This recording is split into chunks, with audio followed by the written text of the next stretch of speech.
Ce matin, Marine Tondelier, secrétaire nationale des écologistes. Bonjour Marine Tondelier. Bonjour et merci de votre invitation. Cette rencontre surprise d'abord, puisque d'après les informations de TF1, Emmanuel Macron invite les chefs de parti et de groupe de l'Assemblée, hors RN et LFI, à 14h30 à l'Élysée. Alors d'abord, est-ce que vous confirmez et quand avez-vous été informé de cette invitation? Alors je vous confirme m'être couché très tard après la panthéonisation de Robert Badinter et à mon réveil vers 4h30, 5h quand on prépare la matinale, quand on est invité, j'ai consulté mes mails à un moment et j'ai vu qu'on avait reçu donc à 2h du matin cette invitation. Pour une fois, je ne l'ai pas appris par la presse parce que souvent les journalistes me disent vous allez voir, vous allez recevoir quelque chose, c'est-à-dire qu'ils informent d'abord les journalistes et après nous. Là, bon, vu l'heure, ça n'a pas été possible.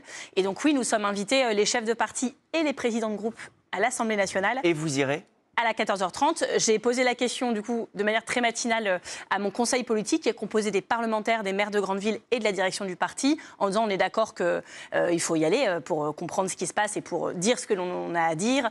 Je n'ai pour l'instant que des avis positifs pour que nous y allions. Donc vous serez bien tout à l'heure à 14h30 à l'Élysée. Alors je le disais, c'est une rencontre sans le Rassemblement national et la France insoumise, avec en revanche les autres partis de gauche, le Bloc central, les Républicains. À quoi ça peut servir de votre point de vue? Est-ce que l'Élysée vous a donné dans l'invitation le moindre indice? On n'a pas d'ordre du jour, on a une liste de participants qui sont listés dans le corps du mail pour que tout le monde sache qui est invité. Depuis ce matin, le téléphone chauffe beaucoup, c'est-à-dire que tous vos collègues m'appellent et que ça spécule beaucoup. Vous savez, c'est quand même un sport national dans ces cas-là, on essaye de comprendre ce qui va se passer. Mais est-ce que vous-même vous le comprenez? Non, mais beaucoup de personnes me disent il va tester sur vous l'hypothèse le Cornu 2. Si c'est le cas, je lui souhaite bon courage, parce que le Cornu, c'était le Premier ministre du socle commun. Socle commun qui n'a plus rien d'un socle et qui n'est plus commun. Gouvernement d'ailleurs qui a implosé de l'intérieur par Bruno Retailleau, qui sera présent, enfin en tout cas qui est invité à la réunion tout à l'heure. Donc je pense que la fable vous savez, de ce socle de stabilité, de cette plateforme de stabilité, comme l'apprend encore Monsieur Le Cornu au JT, plus personne n'y croit. On a dans ce socle commun trois partis. L'un, Édouard Philippe, qui est chef de Horizon, a dit qu'il voulait qu'Emmanuel Macron parte, alors que c'était son Premier ministre chronologiquement. L'autre, Gabriel Attal, a fait un JT sur votre chaîne pour dire que lui, il était prêt à un Premier ministre de gauche ou écologiste.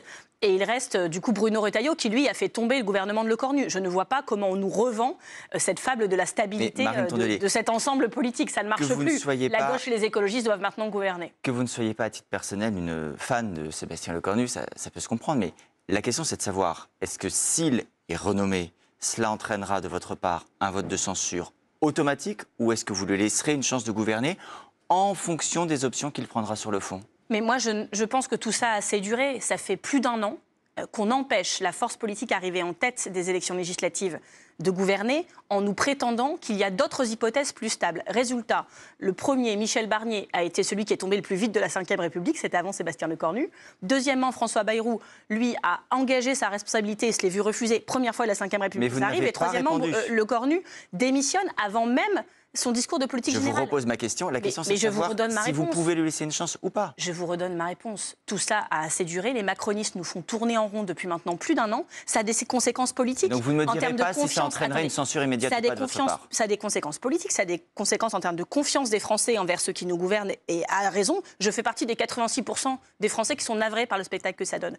Et ça a aussi des conséquences économiques, environnementales. À la météo, à l'instant sur votre chaîne, on parlait des nappes phréatiques, du BRGM, on peut parler du climat, on peut parler des reculs environnementaux, du train de nuit qui va être supprimé. Mais je retente une 3e fois ma chance, Marine Tondelier, vous ne direz pas censure ou pas censure. Il n'avait rien à faire là la première fois et le renommé ne changera rien. On a assez perdu de temps. Ces gens doivent rendre le pouvoir à ceux qui ont gagné les élections, c'est-à-dire à la gauche et aux écologistes. Vous avez le moindre indice qui viendrait accréditer l'idée qu'Emmanuel Macron serait prêt à nommer un Premier ministre de gauche? Il y a des discussions entre le chef de l'État et les chefs de parti de gauche? Écoutez, ce que je sais, c'est que Gabriel Attal, le président du premier parti de la majorité présidentielle, qui n'est plus une majorité d'ailleurs, a dit qu'il était prêt pour un Premier ministre de gauche et écologiste.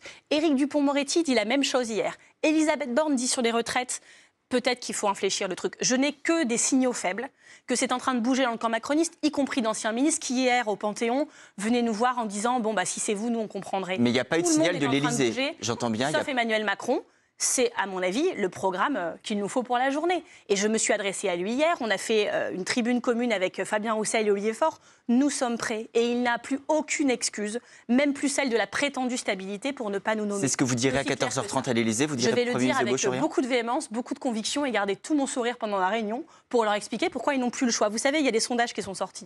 S'il y a une dissolution, les macronistes, vous savez combien ils gardent de députés? Absolument. 30. Notamment un sondage IFOP pour LCI hier soir, y compris avec des scores dans le autour de 11 macroniste, à 14%. je pense qu'il y a encore quelques députés, une poignée qui se comptent sur les doigts d'une main, qui sont d'accord avec Sylvain Maillard pour dire si on les nomme, on censure dans les 15 minutes. Je peux vous dire qu'ils n'en feront rien pour une raison très simple que je viens de vous expliquer. Vous faites partie de cette majorité absolue à l'Assemblée qui refuse la dissolution, comme le disait Sébastien Lecornu cette semaine. Mais nous sommes prêts, le papier est réservé, les imprimeurs sont sur le qui-vive et une équipe est constituée au siège des Verts. S'il dissout ce soir, nous sommes prêts. Et nous n'avons pas peur du vote des Français. Ce n'est pas nous qui avons à perdre.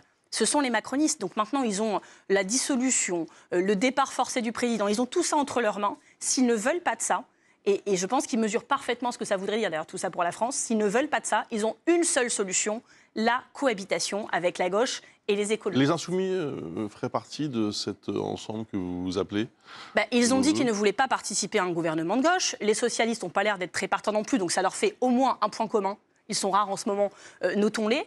Mais je sais aussi que si nous étions nommés, la France insoumise, à l'Assemblée nationale, voterait beaucoup de choses que nous proposons. Et c'est normal. On a été élus au Nouveau Front Populaire sur un programme commun. Donc il serait, à mon avis, en soutien de l'extérieur, peut-être pas sur tout, mais sur la plupart des mesures. Mais pardonnez-moi, mais s'il y avait une dissolution, vous iriez avec les Insoumis? Ça, c'est un autre problème.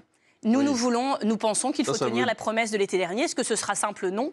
Mais je vais vous dire, on est en train de préparer beaucoup de scénarios en ce moment. Et on les prendra dans l'ordre selon ce qui se passe. Ça pourrait être écologiste insoumis contre le Parti socialiste? Je pense que ça n'a pas de sens. Tout comme ça n'a pas de sens de travailler avec les uns contre les autres dans l'autre sens. Mais nous verrons ça en temps voulu. En tout cas, nous travaillons cette hypothèse avec tous nos partenaires de gauche et écologistes. Et je pense que c'est ce que la majeure partie des électeurs de gauche et écologistes nous demandent. Et mieux que ça, ils comptent sur nous parce qu'ils n'arrêtent pas de m'arrêter dans la rue en disant « Attendez, vous êtes la dernière qui arrive à parler à tout le monde, avec vos collègues écolos, continuez. » On voit bien Marine Tondelier qui a quand même pas d'accord ni sur le Premier ministre de gauche, ni sur Sébastien Lecornu, vous venez de nous le dire.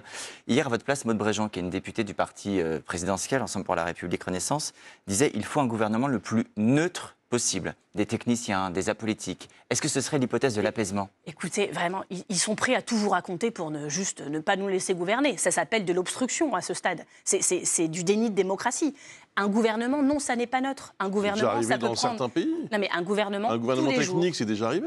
Un gouvernement, tous les jours, ça doit prendre des mesures très politiques pour le climat, pour l'emploi, pour le pouvoir d'achat. C'est fini, il n'y aura rien pendant 18 mois, tout le monde le sait. Là, il s'agit juste de faire voter un budget. Ne baissez pas les bras aussi vite, monsieur Toussaint, moi j'y crois. J'y crois parce que ce pays est politique, les Français sont politiques. Sur la taxe Zuckman, 92% des électeurs macronistes la demandent et 86% des chefs d'entreprise. Madame Tondelier, je n'ai pas de conseils à vous donner, mais préparez-vous quand même à entendre cette hypothèse. Je suis prête. Cet après-midi. Plus que jamais. Et je suis prête à expliquer pourquoi ce n'est pas une bonne solution. Un Jean-Louis Borloo qui est retiré de la politique, qui a montré des convictions écologiques et sociales par le passé.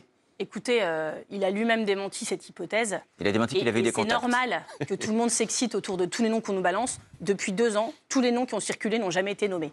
Donc je souhaite bon courage à tous les gens dont les noms circulent parce que ça ne sera pas eux. Un dernier mot très rapidement. Il se trouve que l'une de vos élus, l'eurodéputée Melissa Camara, qui était sur la flottille en route pour Gaza, a été interpellée par les autorités israéliennes. Est-ce que vous avez des nouvelles? Vous aviez indiqué vouloir saisir le chef de l'État.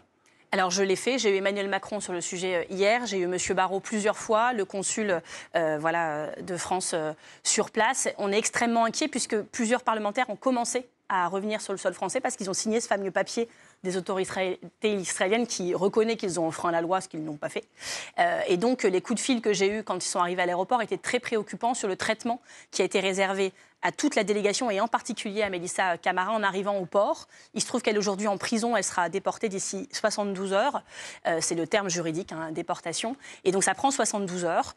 On est très inquiets, le consul l'a vu hier soir, elle a fait part de traitements complètement anormaux qu'elle a subis. Je pense que c'est à elle de l'expliquer quand elle rentre si elle le souhaite et de donner les détails si elle le souhaite. Mais on est très inquiets pour elle, on pense énormément à elle et ce qu'elle a fait, refuser de signer ce papier, est extrêmement courageux, tout comme s'embarquer sur cette flottille.